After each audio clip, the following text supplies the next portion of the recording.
Jadi kalau orang mengajarkan keberagaman ke dalam Islam, kemajemukan dalam Islam, ini orang sing kakean mangan micin wis ngono ae. Sudah. Ini sok-sokan sekarang. Kita itu Islam Nusantara. Ya kan, Islam Nusantara. Harus Islam yang dinusantarakan. Nah, ini orang salah kaprah. Jangan kita mengatakan kita tidak seperti Islamnya Arab. Kita bukan seperti Islamnya Singapura, Islamnya Amerika. Ini orang yang otaknya sudah kena mihun, ya. Kena Indomie goreng, akan mangan micin. Itu pasti sesuai dengan kakek-kakeknya.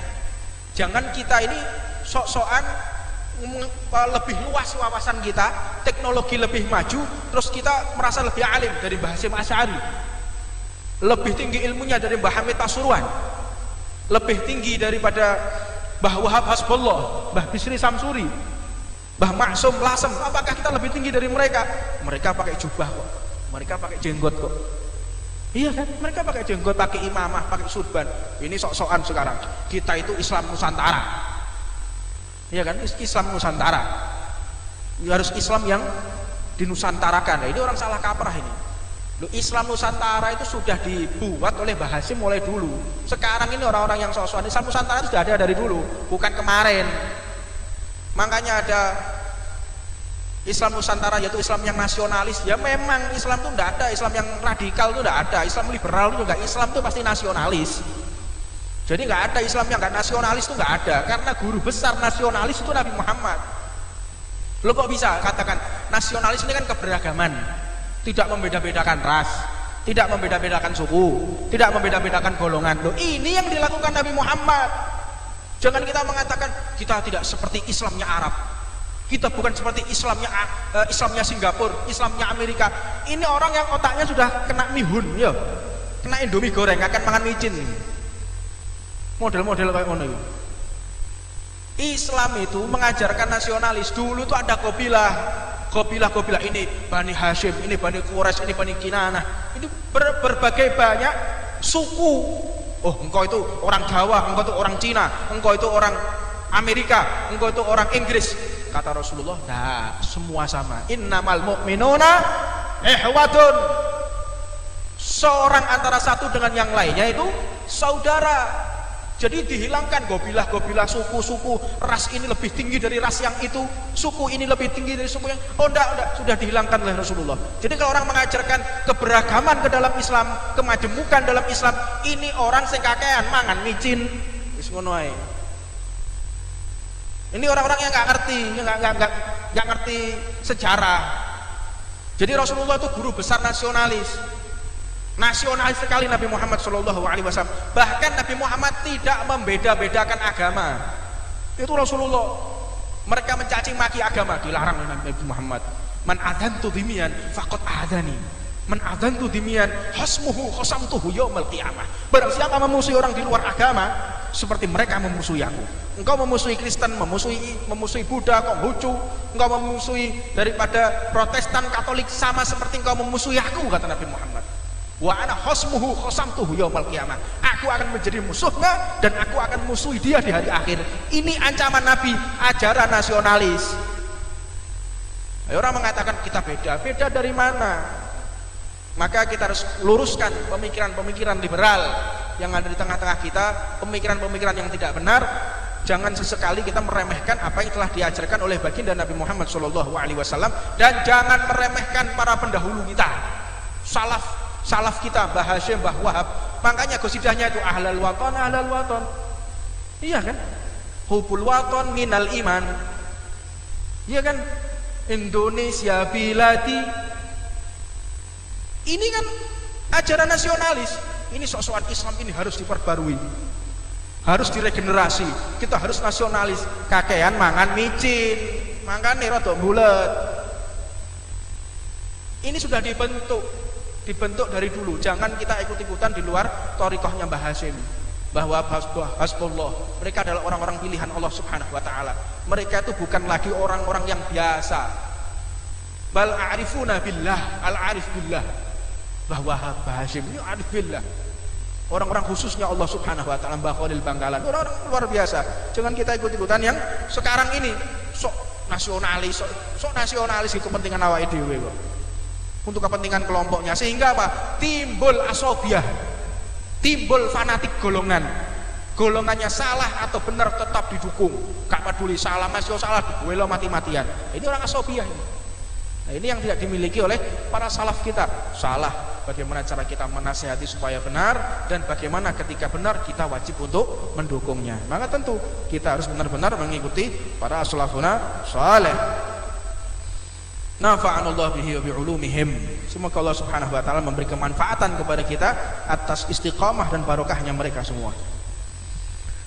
Dalam riwayat yang lain, baginda Nabi Muhammad mengatakan, annal baital ladzi taqra'u fihi suratun baqarah la yaqrabu syaitonun thalathan. Barang siapa membaca surat Al-Baqarah, maka rumahnya tidak akan pernah disinggahi oleh setan selama 3 hari. Setan itu nggak berani masuk rumah seseorang yang dibaca surat Al-Baqarah. Sudah dihimpun oleh Imam Abdullah bin Al-Haddad. Inilah keutamaan-keutamaan daripada bacaan atau sir rahasia-rahasia Allah di dalam surat-surat yang ada di dalam Al-Quran. Sebagaimana Rasulullah juga mengatakan, Yasin qalbul Quran. Yasin itu adalah hatinya Al-Quran. La yaqra'uha rajulun yuridullah wa daral akhirata illa ghufira lahu. Yasin adalah intisari di dalam Al-Quran. Tidaklah seseorang membacanya semata-mata karena Allah, melainkan dia akan mendapatkan dosa yang akan diampuni oleh Allah. Surat Yasin. Kemudian surat Yasin atau qalbul Quran, hatinya Quran, intisari di dalam Al-Quran. Kalau ada orang baca Yasin, ya kita dukung. Orang baca Yasin, kita dukung. Kadang-kadang baca tuh Quran semua, ojo Yasin tok, ojo surat Baqarah tok. Loh iya. Tapi kalau orang berbicara, menyampaikan ilmu, ini harus mengerti kondisi lapangan. Kita menyampaikan sesuatu, menyampaikan syariat, kita harus mengerti siapa yang kita temui. Jadi kalau kita berbicara kepada orang awam, terus kita berbicara tentang masalah khilafiyah, ya perang, kita membuat orang yang tidak sholat menjadi sholat, terus uangnya masya Allah. Orang yang nggak zakat menjadi zakat, uangnya masalah pol. Lah apalagi kalau kita melihat orang baca Yasin, sholat 5 waktu di masjid, baca Yasin, itu khair kabir, itu kebaikan yang banyak sudah.